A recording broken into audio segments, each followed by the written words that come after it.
How to change your name on Instagram. Hey guys, welcome back to our channel. Today we are going to learn how to change your name on Instagram. So let's get started without wasting our precious time. So the first thing you guys need to know that you can change your name on Instagram in just few simple steps. So let's learn those steps. So the first thing you guys need to do, click on the profile on the right left part, and then you can see that your page has been shown up.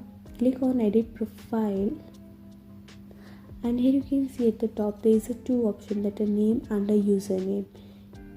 You can just change your username. Username is the ID which you have created with that name, which will represent it, and your name will be just shown little bit below. I want to just show you like my ID name is bviser.in, but my name on Instagram is bviserclips.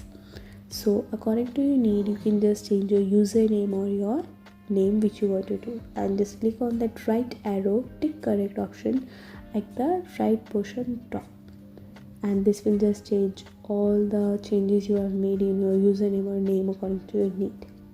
I hope this video was a big help to you. If you have any question regarding this whole process, please let me know in the comment box. Thank you.